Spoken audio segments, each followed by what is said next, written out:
மார்க்கத்திற்கு எதிராக ஒருவன் நடக்கிறான் என்று சொன்னால் அப்படிப்பட்ட உறவு ஒரு கொள்கைவாதிக்கு அவசியம் அல்ல. அது எந்த விதமான பயன் தராது. அல்லாஹ் குர்ஆனில் சூரத்துல் அபஸா என்ற அத்தியாயத்திலே சொல்கிறான், மறுமை அந்த நிகழ்வு ஏற்படுகிற பொழுது ஒரு அடியான் ஓடுவான். நீங்க எந்த உறவுக்காண்டி சோறு சாப்பிட போனீங்களோ, சோறு முக்கியமா சொர்க்கம் முக்கியமான்னு கேட்டா சோறு தான் முக்கியம்னு போன கூட்டம் மறுமை நாளில் நிகழ்வு ஏற்படுகின்ற பொழுது அல்லாஹ் சொல்கிறான், யௌம யஃபிர்ருல் மர்ஹு மின் அஹீஹி வ உம்மிஹி வ அபீஹி வ ஸாஹிபத்திஹி வ பனிஹி. தாய், தந்தை, பிள்ளை, சகோதரன் எல்லாம் விட்டு ஓடுவான். அவன் அன்னை பார்த்து ஓடுவான். எப்ப உன் கல்யாணத்துக்கு வந்து தானப்பா நான் இப்படி நிக்கிறேன்னு சொன்னா உன்னை யாருப்பாங்க வர சொன்னா? அட நீ வச்ச நிகழ்ச்சிக்கு வந்து தானடா நான் இப்படி மாட்டிக்கிட்டேன் அப்படின்னு மறுமையில் புலம்பினால் உன்னை நான் கூப்பிட்டனா? அப்ப வராம 10 பேர் இருந்தான்ல, அவனை மாதிரி நீ நடந்திருக்கலாம்ல என்று மறுமையில் ஒரு அடியான் கை சேதப்படுகின்ற நிலை உருவாகிவிடும். அஸ்ஸலாமு அலைக்கும் வரஹ்மத்துல்லாஹி பரகாத்துஹு. கண்ணியத்திற்குரிய எல்லாம் வல்ல அல்லாஹுவின் நல்லடியார்களே, அல்லாஹுடைய மாபெரு கிருபையினால் தமிழ்நாடு தௌஹீத் ஜமாத் காரைக்கால் மாவட்டத்தின் சார்பாக மாபெரும் மார்க்க விளக்க பொதுக்கூட்டம் தற்போது நடைபெற்று கொண்டிருக்கிறது. இந்த பொதுக்கூட்டத்திலே இறை செய்தியை இறுகி பற்றிய இப்ராஹிம் அலைஹிஸ்ஸலாம் என்ற தலைப்பு எனக்கு தரப்பட்டிருக்கிறது. இந்த தலைப்பு ஏன் தேர்வு செய்யப்பட்டது என்று சொன்னால், நம்மளுடைய ஜமாத்தின் சார்பாக 10 மாத காலம் ஒரு செயல் திட்டத்தை இப்ராஹிம் அழகிய முன்மாதிரி இப்ராஹிம் அலைஹிஸ்ஸலாம் என்ற ஒரு செயல் திட்டத்தை தமிழ்நாடு தௌஹீத் ஜமாத் கையில் எடுத்து இப்ராஹிம் அலைஹிஸ்ஸலாம் அவர்களை குறித்தான செய்தியை அனைத்து மக்களிடத்திலும் கொண்டு சேர்க்க வேண்டும், அதை குறித்தான ஒரு விழிப்புணர்வை உண்டாக்க வேண்டும் என்ற நோக்கிலே இந்த தலைப்பு எனக்கு தரப்பட்டிருக்கிறது. இப்ராஹிம் அலைஹிஸ்ஸலாம் அவர்கள் அல்லாஹுவால் எப்படியெல்லாம் புகழப்பட்டிருக்கிறார்கள், இறைவன் இப்ராஹிம் நபியை பற்றி எப்படியெல்லாம் புகழ்ந்து பேசுகிறான் என்று நீங்கள் திருமறை குர்ஆனை நீங்கள் பார்த்தீர்கள் என்று சொன்னால், தன்னுடைய உற்ற தோழர் என்று அல்லாஹுவால் சொல்லப்படுகின்ற ஒரு இறை தூதர் என்று சொன்னால் அது இப்ராஹிம் அலைஹிஸ்ஸலாம் அவர்கள். இந்த இப்ராஹிம் நபி அவருடைய வாழ்க்கையை பற்றி பல்வேறான சிறப்புகளும் நமக்கு சொல்லப்படுகின்றது. இந்த உலகம் அழிந்ததற்கு பிறகு மறுமையிலே ஒரு மனிதன் எழுப்பப்படுகின்ற பொழுது ஆடை இல்லாதவராக பிறந்த நிலையிலேயே மீண்டும் அவர்கள் மறுமையிலே எழுப்பப்படுவார்கள். செருப்பு அணியாதவர்களாக, கத்னா செய்யாதவர்களாக இப்படி மறுமையிலே எழுப்பப்படுகின்ற பொழுது அல்லாஹ் உலகில் மறுமையில் முதலாக யாருக்கு ஆடை அணிவித்து கண்ணியப்படுத்துவான் என்று சொல்லுகின்ற பொழுது அல்லாஹ்வுடைய தூதர் ஸல்லல்லாஹு அலைஹி வஸல்லம் அவர்கள் கூறினார்கள், வஅவ்வலமா யுக்ஸா யௌமுல் கியாம இப்ராஹிம். இந்த இப்ராஹிம் அலைஹிஸ்ஸலாம் அவர்களுக்கு தான் மறுமையிலே முதலாக ஆடை அணிவிக்கப்படும் என்று அல்லாஹ்வுடைய தூதர் ஸல்லல்லாஹு அலைஹி வஸல்லம் அவர்களால் சொல்லப்படுகிறது. அதே போன்று இவர்களை சிறப்புகளை பற்றி அல்லாஹ்வுடைய தூதர் நபி அவர்கள் சொல்லுகின்ற பொழுது, ஒவ்வொரு தொழுகையிலும் அல்லாஹ்வுடைய தூதர் ஸலவாத்தை நமக்கு சொல்லுகிறார்கள். பாங்குக்கு பிறகும் ஸலவாத்தை சொல்லுகிறார்கள். இந்த ஸலவாத்தை ஒருவர் சொல்லுகின்ற பொழுது நபி அவர்கள் எப்படி அந்த துஆவை கற்றுக் கொடுத்தார்கள் என்று சொன்னால், அல்லாஹும்ம ஸல்லி அலா முஹம்மதின் வ அலா ஆலி முஹம்மதின் கமா ஸல்லைத அலா இப்ராஹிம வ அலா ஆலி இப்ராஹிம இன்னக ஹமீதுன் மஜீத்.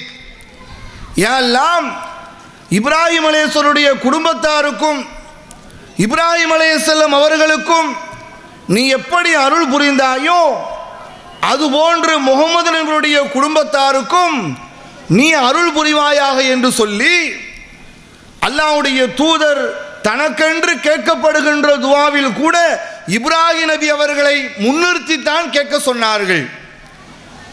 இப்படியான ஒரு சிறப்பிற்குரிய ஒரு நபிதான் நபி இப்ராஹிம் அலைஹிஸ்ஸலாம் அவர்கள். இந்த சிறப்பை பெற்றதற்கான காரணம் என்ன? ஏன் அல்லாஹ்வால் உற்ற தோழர் என்று இவர்கள் சொல்லப்பட்டார்கள்? அப்படி என்ன விதமான காரியங்களை இவர்கள் செய்தார்கள் என்று நீங்கள் திருமறை குர்ஆனை பார்த்தீர்கள் என்று சொன்னால், இப்ராஹிம் நபி அவர்களை பற்றி அல்லாஹ் சொல்கிறான், இது கால லஹு ரப்புஹு அஸ்லிம். அல்லாஹ் இப்ராஹிம் நபி அவர்களுக்கு ஒரு கட்டளையை சொல்லிவிட்டால், கால அஸ்லம்து லி ரப்பில் ஆலமீன், என்னுடைய இறைவனுக்கு நான் கட்டுப்படுகிறேன் என்று சொல்லி முழுவிதமாக அவர்கள் கட்டுப்பட்டு விடுவார்கள். இப்படின்னு அல்லாஹ் இப்ராஹிம் நபி அவர்களை பற்றி சொல்கிறான். அப்ப இப்ராஹிம் நபி என்கிற அந்த இறை தூதர் அல்லாஹ் புகழ்ந்ததற்கும் தன்னுடைய உற்ற தோழர் என்று சொன்னதற்கும் அவர்கள் பாராட்டப்பட்டதற்கும் காரணம் என்னவென்றால், இறைவன் சொன்ன அனைத்து காரியங்களையும், இறைவன் சொன்ன அனைத்து கடமைகளையும் ஒன்றை கூட அவர்கள் மறுக்காமல் அப்படியே செய்யக்கூடியவர்களாக இருந்தார்கள். அப்ப இந்த தலைப்பு எதற்கு தேர்வு செய்யப்பட்டிருக்கிறது என்றால், இன்றைக்கு இஸ்லாமிய சமூகத்திலே இஸ்லாமியர்களின் நிலை இன்றைக்கு எப்படி இருக்கிறது, இறை வேதத்தை பின்பற்றுவதிலே முஸ்லிம்களுடைய பார்வை இன்றைக்கு எப்படி இருக்கிறது என்று சொன்னால், இறை வேதம் ஒன்று சொல்லுகிறது, மனிதனுடைய வழி வேறு பாதையை நோக்கி செல்லுகிறது. இறை வேதம் சொல்லுகின்ற அடிப்படையில் தான் இன்றைக்கு இஸ்லாமியருடைய வாழ்வுகள் இருக்கிறதா, இஸ்லாமியருடைய நடைமுறைகள் இருக்கிறதா, இஸ்லாமியருடைய செயல்பாடு இருக்கிறதா என்று நாம் எடுத்து பார்த்தோம் என்று சொன்னால், இன்றைக்கு இஸ்லாமியர்களுடைய பெரும்பான்மையானவர்களுடைய நடவடிக்கை இஸ்லாம் சொல்லுகின்ற கோட்பாட்டிற்கு எதிராக இருப்பதை பார்க்கிறோம். அப்ப கட்டுப்படுற தன்மை என்பது இறைவனுடைய வார்த்தையை கட்டுப்பட்டு அதன் அடிப்படையிலே நடைபெற வேண்டும் என்பது இன்றைக்கு நம்மிடத்திலே குறைவாக இருப்பதை நாம பார்க்க முடிகிறது. இதற்கு என்ன காரணம்? ஏன் இப்ராஹிம் நபி அவர்கள் எந்த கட்டளைகளை சொன்னாலும் எப்படி பின்பற்றினார்கள்? அவர்களால் எப்படி இறைவன் சொன்ன அனைத்து கட்டளைகளுக்கும் கட்டுப்படக்கூடிய ஒரு நிலை அவர்களுக்கு எப்படி ஏற்பட்டது? சிந்திக்கணுமா இல்லையா? அதை குறித்தான சிந்தனைகள் நாம் ஒவ்வொருவரும் நம்முடைய சிந்தனைக்கு கொண்டு வரணுமா இல்லையா? ஏன் அப்படி கட்டுப்பட்டார்கள் என்று சொன்னால், அவர்கள் அல்லாஹ்வை பற்றியான தெளிவில், கடவுள் பற்றியான நம்பிக்கையில் மிக உறுதியாக இருந்தார்கள். முதல்ல ஒரு இஸ்லாமியர்கள் இன்றைக்கு இஸ்லாமியர்களாக இறை கோட்பாட்டின் அடிப்படையில் இறை செய்தியை பின்பற்றக்கூடியவர்களாக இருக்க வேண்டும் என்று சொன்னால், முதல்ல கடவுளை பற்றி நாம சிந்திக்கணும். அதை ஒருவன் தெளிவாக சிந்திக்க ஆரம்பித்து விட்டால், இறைவன் சொன்ன போதனைக்கு மாறாக, இறைவன் சொன்ன வார்த்தைக்கு மாற்றமாக தன்னுடைய செயல்பாடுகளை அமைத்துக் கொள்வதற்கு அவர் அஞ்சுவார். இப்ராஹிம் நபி அவர்கள் கடவுளை பற்றி முதல்ல தெளிவாக சிந்தித்தார்கள். கடவுளை பலவீனமாக நினைக்கல, அல்லாஹ்வை மனிதனை போன்று நினைக்கல, மனிதனுக்கு இயலாததை போன்று அல்லாஹ்வுக்கும் இயலாது என்று நினைக்கல. அல்லாஹ் தான் ஒட்டுமொத்த உலகம் படைத்தான், அவனை மாதிரி வேற யாரும் இல்லை என்று நினைத்தார்கள். அல்லாஹ்வே குர்ஆன்ல பல நபிமார்களுடைய வரலாறுகளை நமக்கு சொல்லி காட்டுகிறான். அந்த நபிமார்கள் எல்லாம் தங்களுடைய சமுதாயத்திற்கு சென்று முதல்ல அவர்கள் சொன்னது என்ன தெரியுமா? கடவுளை பற்றி சிந்திப்பா, உன்னை படைச்ச கடவுள் இருக்கிறார்ல அவரை பத்தி நல்லா யோசிப்பா, அல்லாஹ்னா நீ யாருன்னு யோசி, அவன் எப்படிப்பட்ட அதிகாரம் படைத்தவன் என்று சிந்தி. அல்லாஹ்வே சூரத்து நூஹ் என்ற அத்தியாயத்திலே சொல்லி காட்டுகிறான், அலம் தர கைஃப ஹலக்கல்லாஹு சபஅ சமாவாத்தின் திபாகா, இந்த வானத்தை 7 அடுக்குகளாக நாம் படைத்திருக்கிறோம். இதை குறித்து நீங்கள் சிந்திக்க மாட்டீர்களா? வஜஅலல் கமர ஃபீஹின்ன நூரா, அந்த இரவு நேரத்தில் மின்னுவதற்காக வேண்டி ஒரு சந்திரனை ஏற்படுத்தியிருக்கிறோமே, இதை குறித்து நீங்கள் சிந்திக்க மாட்டீர்களா?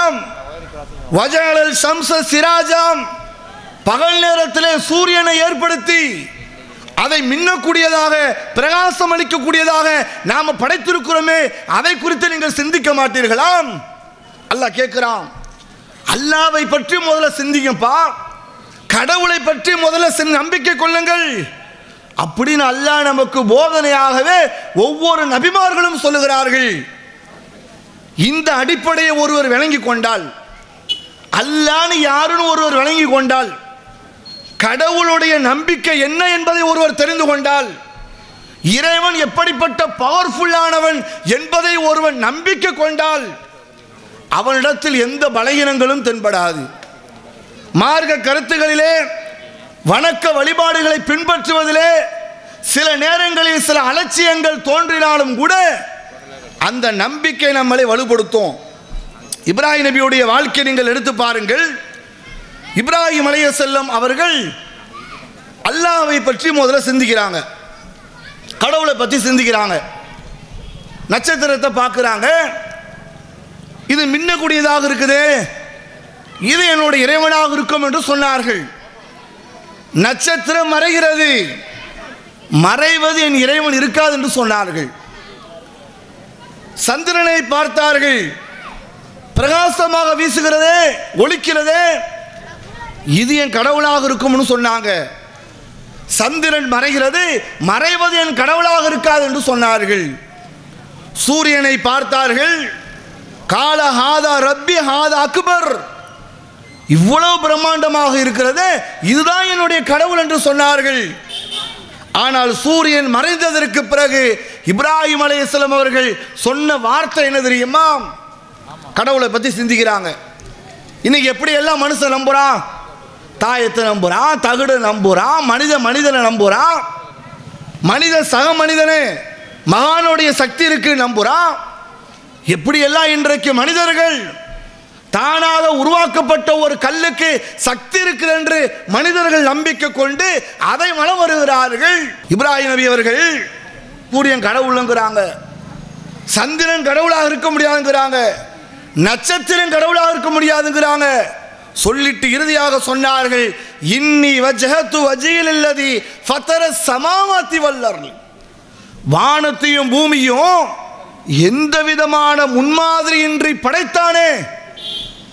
வானத்தையும் பூமியை படைக்கிறதுக்கு ஏற்கனவே ஒரு மாடலை வச்சு எல்லாம் படைக்கல, எந்த ரோல் மாடலும் இல்லாமல், எந்த முன்மாதிரி இல்லாமல் வானத்தையும் பூமியையும் படைத்தானே, அப்படிப்பட்ட இறைவனை நான் நம்புகிறேன். வமா அன மினல் முஷ்ரிக்கீன், நான் இணை வைப்பவனில் உள்ளவனாக இல்லை என்று சொல்லி இப்ராஹிம் நபி அவர்கள் கடவுளை பற்றியான தெளிவிலே முதல் தெளிவை ஏற்படுத்தி கொண்டாங்க. இந்த கட்டுப்படுறதுனா எப்படி கட்டுப்படுறோம் புரிஞ்சுக்கணும். அவங்க கட்டுப்படுறதனுடைய பின்னணி என்ன? அல்லாஹ்வை பற்றியான தெளிவு இருந்ததுனால தான் கட்டுப்பட்டாங்க. இன்றைக்கு நம்முடைய சமுதாயத்திலே இறை போதனைக்கு எதிராக இன்றைக்கு நம்முடைய வாழ்க்கை எப்படியெல்லாம் சென்று கொண்டிருக்கிறது, எப்படியெல்லாம் இன்றைக்கு இஸ்லாமிய மக்களுடைய பார்வைகள் கடந்து போய் கொண்டிருக்கிறது என்பதை சிந்தித்து பாருங்கள். பொருளாதாரத்தை நீங்கள் எடுத்து பாருங்க, ஹராமா ஹலாலான்னு பார்க்குறாங்களா? ஃபைனான்ஸில் வண்டி வாங்குறது சொன்னால் வட்டிக்கு புது வண்டி வாங்கி ஓட்டுறாங்க, வீடு கட்டுறதுக்கு லோன் வாங்குறாங்க. அப்போ எது ஹலால் ஹராம் என்று பார்க்காத ஒரு நிலை இன்றைக்கு இஸ்லாமிய மக்களிடத்தில் இருக்கிறது.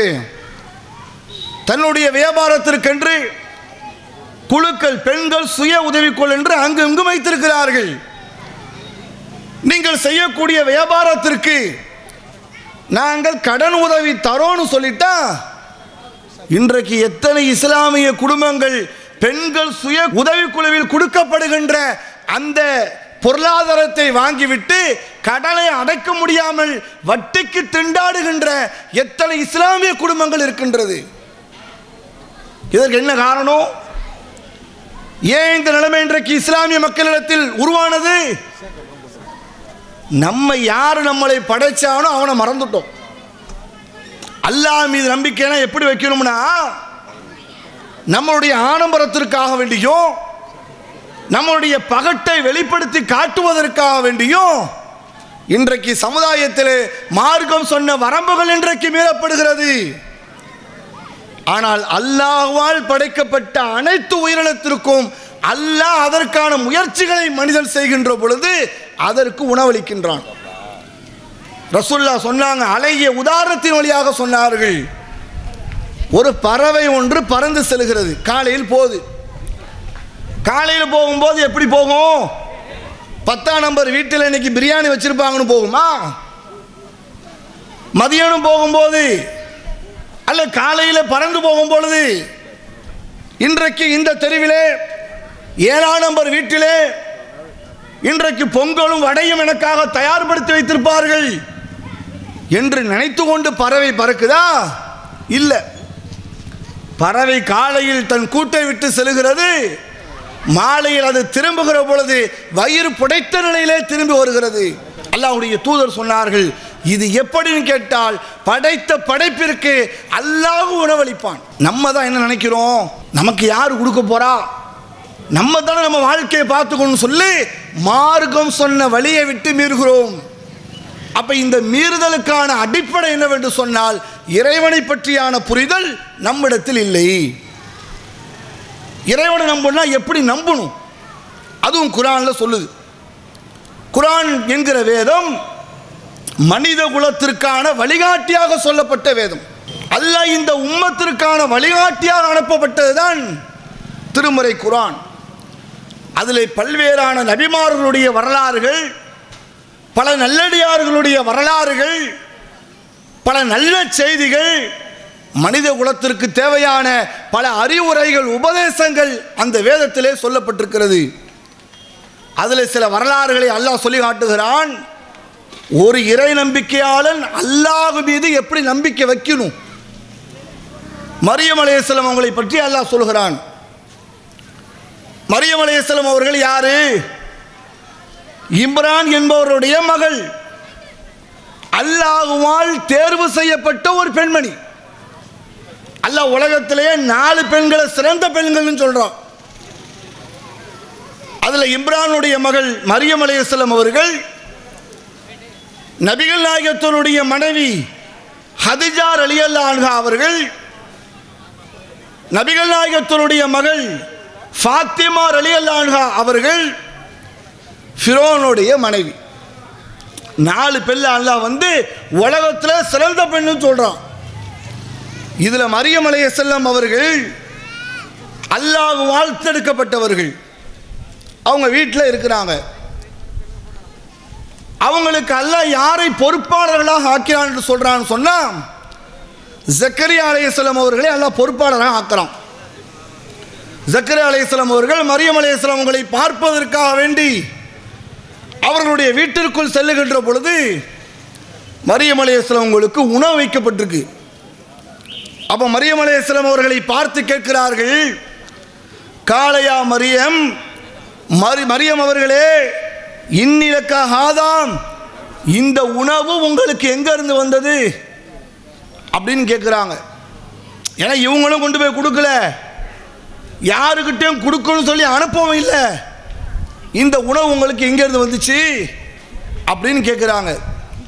அப்போ மரியம் அலைஹிஸ்ஸலாம் அவர்கள் சொன்னார்கள், இன்னல்லாஹு யர்ஸுகு மயஷா, அல்லாஹ் தான் நாடியவர்களுக்கு உணவை தாராளமாக கொடுக்கிறான். அல்லாஹ் கொடுத்தான். இதை பார்த்த ஜக்கரியா அலைஹிஸ்ஸலாம் அவர்களுக்கு நீண்ட காலம் அல்லாஹ் குழந்தை பாக்கியத்தை கொடுக்கவில்லை. இதை பார்த்த அவர்கள் அல்லாஹ்விடத்திலே கையேந்துகிறார்கள், யா அல்லாஹ், ரப்பனா ஹப்லனா மின் லதுன்க துர்ரியத்தன் தய்யிபத்தன், யா அல்லாஹ், எனக்கு நல்ல சாலிகான நல்ல பிள்ளையை எனக்கு ஏற்படுத்தி கொள்ளலா, என்னுடைய துவாவை ஏற்றுக்கொள்ளலா என்று சொல்லி அவர்கள் ஒரு இடத்திலே தொழுத நிலையில் அல்லாஹ்விடத்தில் கேட்கிறார்கள், நம்புறாங்க. அல்லாஹ் ஒரு வானவரை அனுப்பி ஜக்கரியா அலைஹிஸ்ஸலாம் அவங்களுக்கு நற்செய்தியை சொல்றான். எப்படி சொல்றான் தெரியுமா? ஜக்கரியா அவர்களே, யஹ்யா என்ற ஒரு பிள்ளையை உங்களுக்கு நற்செய்தியாக நாம் கொடுக்கிறோம். அப்ப இந்த வரலாற்றை அல்லாஹ் நமக்கு குர்ஆன்ல ஏன் சொல்றான்?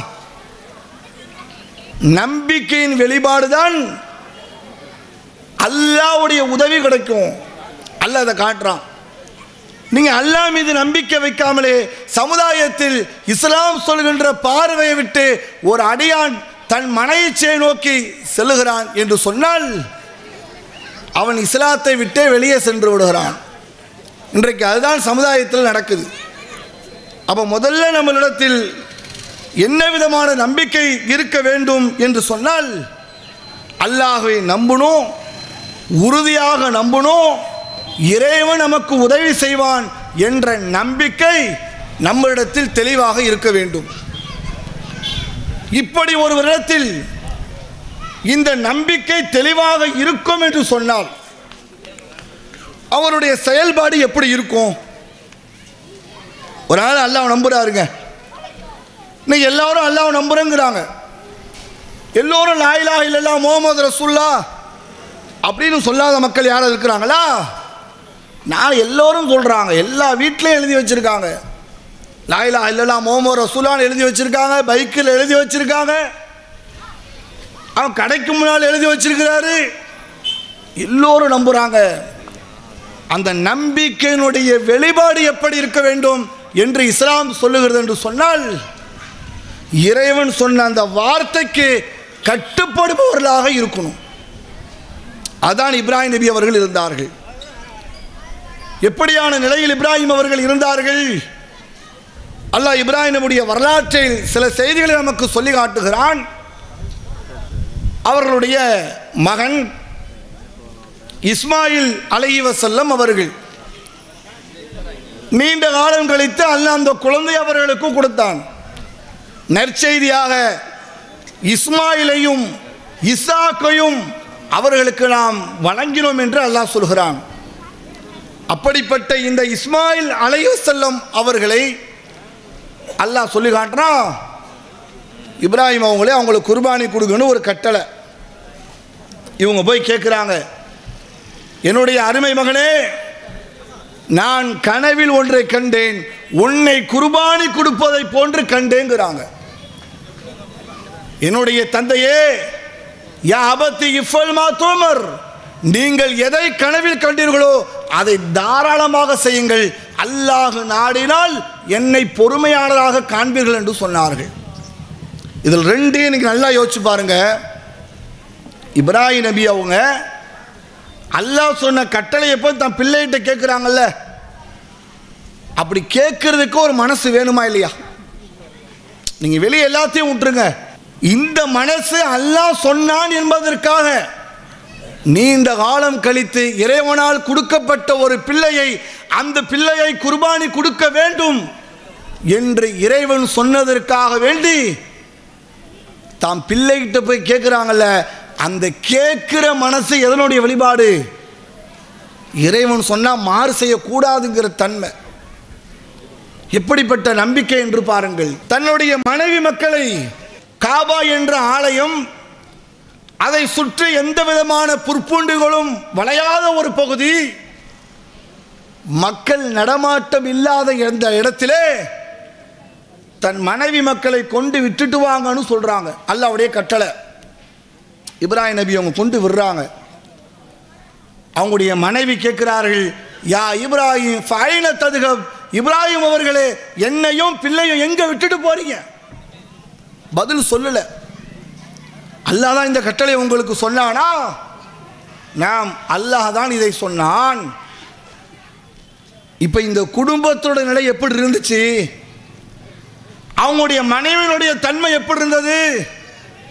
தன் மனைவியும் பிள்ளையும் ஒரு பாலைவனத்தில் மக்கள் நடமாடம் இல்லாத ஒரு இடத்தில் கொண்டு விடுறதுக்கும் தயாராக இருந்தாங்கன்னு சொன்னா, இது எப்படிப்பட்ட நம்பிக்கை என்பதை சிந்திச்சு பாருங்க. இன்றைக்கி நம்ம ஃபஜர் தொழுகைக்கு கூட வீட்டு பிள்ளை எழுப்ப மாட்டோம், போனால் நாய் கடிச்சிடும்னு பயப்படுறோம். தனியாக என் பிள்ளையை எப்படி அனுப்புறது? பாதுகாப்பு முக்கியம். ஆனால் அதே பாதுகாப்பு, பாசம் என்ற பாதுகாப்பு மார்க்கத்தை விட்ட இன்றைக்கு நம்மளை வெளியே தள்ளிடுது. எப்படி எல்லாம் வெளியே தள்ளுது தெரியுமா? இன்றைக்கு உறவினர்களின் திருமணங்களில் போய் கலந்துக்கிறோம். திருமணத்தில் போய் நல்லா சாப்பிட்டு வராரு. அந்த திருமணம் எப்படி நடந்துச்சு? முற்றிலும் நபி வழிக்கு எதிரான திருமணம், முற்றிலும் நபி வழிக்கு முரணான திருமணம். மகர் அங்கு கொடுக்கப்படல, நபிகள் நாயகத்தினுடைய சுன்னா அங்க பின்பற்றப்படல, இஸ்லாம் சொல்லுகின்ற எந்த சுன்னாவும் அங்க பேணப்படல. அப்படி ஒரு திருமணம். மாப்பிள்ளை முன்னாடி எல்லாம் குதிரை வண்டியில் வருவார், இப்போ வர மாப்பிள்ளை எல்லாம் புல்லட்லேயே மண்டபத்துக்குள்ளே வரான். அப்படி இன்னைக்கு டெவலப் ஆயிடுச்சு. இன்றைக்கு ஆடம்பரமும் பெருமைக்காக வேண்டியும் வீண் விரயத்திற்காக வேண்டியும் இன்றைக்கு நடத்தப்படுகின்ற ஒரு திருமணத்திலே இதை தவறென்று தெரிந்தவர்கள் போய் சாப்பிட்டு வராங்கல்ல, அவங்க என்ன சொல்றாங்க? அவங்க சொல்லக்கூடிய வார்த்தை என்ன? பாய், எங்க சொந்தக்காரங்களை விட்டு கொடுக்க முடியல பாய், எங்க மாமி மச்சானை விட்டு கொடுக்கல பாய், எங்க உறவு எங்களுக்குள்ள அறுந்து போயிடும், அதனால தான் நாங்க போய் சாப்பிட்டு வந்தோம். இதாங்க இன்னைக்கு இஸ்லாமியருடைய கொள்கை. மார்க்கத்தில் தவறென்று விலகியும் கூட பல கட்டங்களிலே சமரசம் செய்கிறார்கள் என்று சொன்னால் நாம் இன்னைக்கு நம்முடைய மார்க்கத்தினுடைய உறுதியில் எப்படி இருக்கிறோம் என்பதை பாருங்கள். அல்லாஹ் கொள்கையை பற்றி எப்படி நமக்கு சொல்லி காட்டுறான்? உங்க பிள்ளையோ அல்லாஹ் சூரத்து தௌபாவிலே நமக்கு சொல்கிறான், குல் இன் கான ஆபாவுக்கும் அபுனாவுக்கும் வயஹ்வானுக்கும் அஸ்வாஜுக்கும் அஷீரத்துக்கும், உங்களுடைய தந்தையோ உங்களுடைய பிள்ளையோ உங்களுடைய சகோதரனோ உங்களுடைய மனைவிமார்களோ உங்களுடைய குடும்பத்தார்களோ அம்வாலன் இஃப்தருத்துஹா, நீங்கள் எந்த செல்வத்தை சேர்த்து வைத்தீர்களோ அந்த செல்வமும், நீங்கள் எந்த வியாபாரத்திற்கு பயப்படுகின்றீர்களோ அந்த லாபம் தருகின்ற வியாபாரமும், எந்த வீட்டின் மீது நீங்கள் ஆசைப்பட்டீர்களோ அந்த ஆசைப்படுகின்ற வீடோ எதை விட உங்களுக்கு சிறப்பாக இருக்கக்கூடாது தெரியுமா? அல்லாஹ் சொல்லி காட்டுறான், அஹப்ப இலைக்கும் மினல்லாஹி வ ரசூலிஹி, அல்லாஹ்வையும் அல்லாஹ்வுடைய தூதரை விட உங்க மனைவி தான் முக்கியம் நீங்க நினைச்சீங்கன்னா, உங்க சகோதரன் தான் முக்கியம் என்று நினைத்தீர்கள் என்றால், உங்களுடைய உறவினர்கள் தான் முக்கியம் என்று நினைத்தீர்கள் என்றால், உங்க செல்வம் தான் முக்கியம் நீங்க நினைச்சீங்கன்னு சொன்னா ஃபத்தரப்பசு ஹத்தா யாத்தி அல்லாஹ் பி அம்ரிஹி, அல்லாஹ்விடமிருந்து கட்டளை வரும் வரைக்கும் நீங்கள் எதிர்பாருங்கள் அப்படின்னு அல்லாஹ் சொல்றான். அப்ப உறவுலாம் ரெண்டாவது பட்சம் தான். மார்க்க சட்டம்னு வந்துட்டா பிள்ளை வேற நம்ம வேற. அதைத்தான் இப்ராஹிம் நபி அவர்கள் செய்தார்கள். அல்லாஹ்வுடைய கட்டளைக்கு முன்பாக அவங்களுடைய குடும்பம் அவங்கள தடுக்கல. அல்லாஹ்வுடைய வார்த்தை, அல்லாஹ்வுடைய போதனை, இறைவன் சொன்ன அந்த வகை இறை செய்தி தான் அவர்களுக்கு முன்பாக அவர்களுக்கு கட்டுப்படுகின்ற அந்த தன்மையை ஏற்படுத்தியது என்பதை நாம பார்க்க முடிகின்றது. அப்போ இன்றைக்கு நம்மளுடைய வாழ்க்கையிலையும் மார்க்கத்திற்கு முரணாக பல்வேறான சபைகள் இன்றைக்கு சமுதாயத்தில் நடக்கிறது. மௌலுது சபை, அந்த சாப்பாடை போய் மக்கள் சாப்பிடுது. ஆடம்பர திருமணங்கள், அதில் போய் மக்கள் சாப்பிடுகிறார்கள்.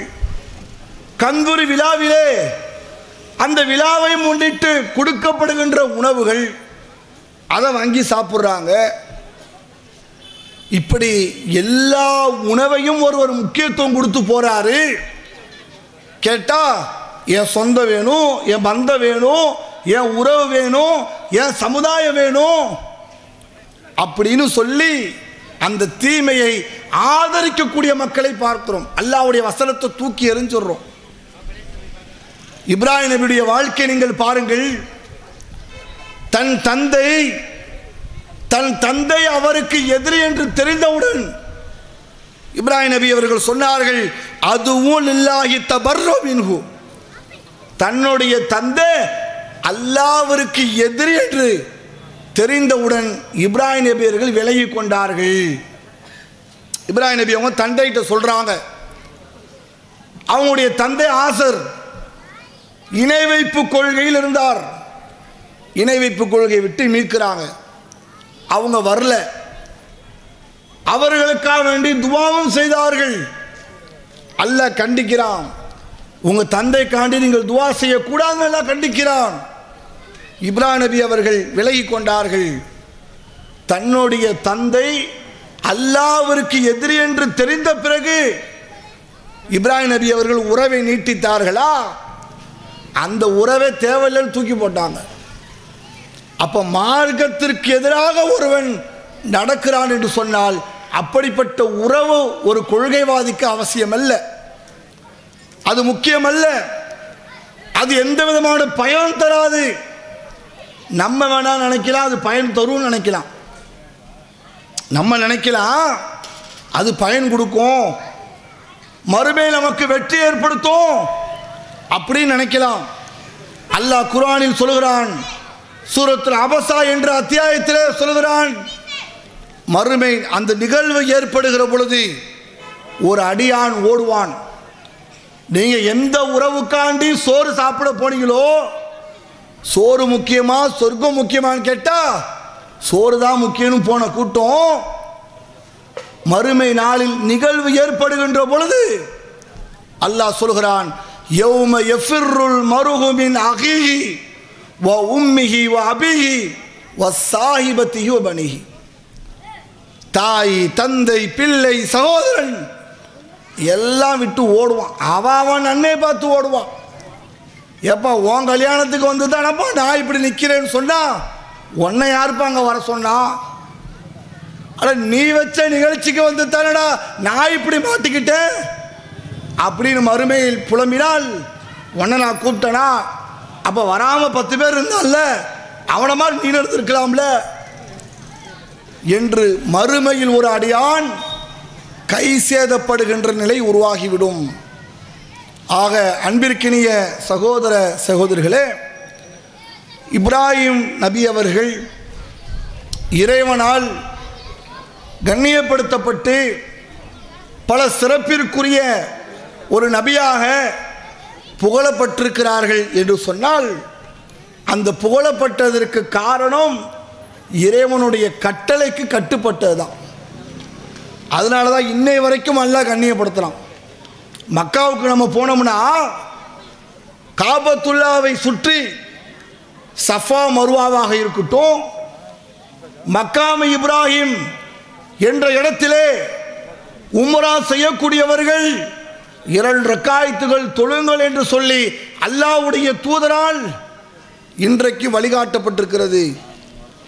ஹஜ்ஜினுடைய காலத்திலே ஹஜ்ஜினுடைய கடமைகளில் ஷைத்தானுக்கு கல்லெறிகின்ற ஜம்ரத்துல் அக்கபா என்ற இடத்தில் கல் எறிகின்ற செயலை இன்றைக்கும் வணக்கமாக்கப்பட்டிருக்கிறது.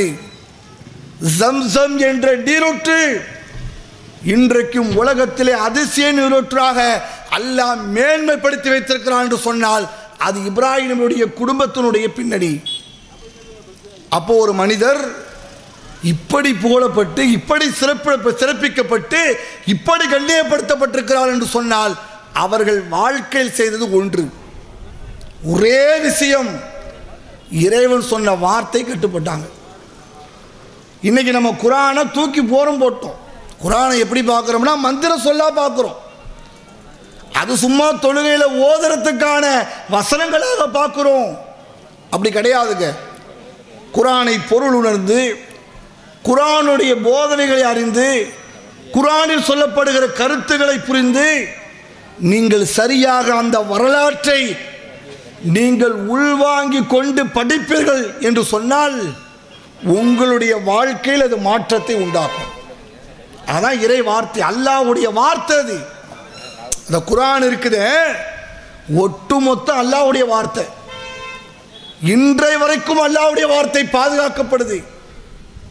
நம்ம என்ன செய்யறோம்னா, ஒரு பாட்டை மனப்பாடம் பண்ணி வச்சு அந்த பாட்டில் சொன்ன கவிஞனுடைய வார்த்தைக்கு முக்கியத்துவம் கொடுக்குறோம். அதை பெருசா பேசிக்கிட்டு இருக்கோம். இவர் எப்படி பாடினார் தெரியுமா, இவன் எப்படியெல்லாம் பாடியிருக்கிறான் தெரியுமா. கவிஞனுடைய வார்த்தையை சிறப்பித்து பேசுகிற நாம், குர்ஆன் கவிதை கிடையாது, அல்லாஹ்வுடைய வார்த்தை. அந்த வார்த்தையை நம் வாழ்க்கையில் ஏற்றுக்கொண்டு நடைமுறைப்படுத்தினோம் என்று சொன்னால் அது மனிதருடைய வாழ்க்கையில் கண்ணியப்படுத்தக்கூடியதாக இருக்கும். அதனால தான் இப்ராஹிம் நபியுடைய வாழ்க்கையை அல்லாஹ் இன்னொரு கட்டத்தில் சொல்கிறான். இன்னைக்கெல்லாம் நம்ம ஒரு பெரும் கூட்டமாக இருக்கோம். தௌஹீதை அறிந்த மக்கள் இன்றைக்கு பெருமளவில் பெருமக்களாக இன்றைக்கு இருக்கிறோம். சத்தியத்தை எடுத்து சொல்ல, அசத்தியத்தை வேறறுக்க இன்றைக்கு துணிந்து செயல்படக்கூடிய அளவிற்கு இன்றைக்கு பலமான ஜமாத்தாக அல்லாஹ்வுடைய உதவி கொண்டிருக்கிறோம். ஆனால் இப்ராஹிம் நபி எப்படி தெரியுமா, அல்லாஹ் குர்ஆனில் சொல்கிறான், இன்ன இப்ராஹிம கான உம்மத்தன் காணித்தன் அல்லாஹி அனிஃபா. தனி மனிதருங்க, ஒரு சிங்கிள் மேன் ஹீரோவாக திகழ்ந்தார். ஒரு தனி மனிதர் அந்த சமுதாயமாக திகழ்ந்தார் என்று அல்லாஹ்வால் பேசப்படுகிறார் என்று சொன்னால் அவருடைய நம்பிக்கை, அந்த உறுதி, யார் எப்படி வேணா போ, அல்லாஹ்வுடைய வார்த்தை கட்டுப்படுவன் என்றார். இன்னைக்கு அம்மா சொல்லிட்டா மாறிடுறோம், மனைவி சொல்லிட்டா மாறிடுறோம், ஊரார் என்ன சொல்றாரு பார்க்கிறோம். இதான் ஈமானா? இதான் இஸ்லாமா? இதுக்குத்தான் இறை தூதர்கள் அனுப்பப்பட்டார்களா? அப்ப இதை நாம் உள்வாங்கிக் கொண்டு இந்த இறை செய்தியை நம் வாழ்க்கைக்கான செய்தியாக எப்படி இப்ராஹிம் நபி அவர்கள் ஏற்று செயல்பட்டார்களோ அது மாதிரி நாமும் செயல்படுத்தி மறுமையில் வெற்றி பெறுகின்ற நன்மக்களாக அல்லாஹ் நம்மை அனைவரையும் ஆக்கி அருள் புரிவானாக என்று பிரார்த்தனை செய்தவனாக எனது உரையை நிறைவு செய்து கொள்கின்றேன். வாஹிரு தாவானா அல்ஹம்துலில்லாஹி ரப்பில் ஆலமீன். அஸ்ஸலாமு அலைக்கும் வரஹ்மத்துல்லாஹி பரகாத்துஹு. அல்லாஹு அக்பர், அல்லாஹு அக்பர்.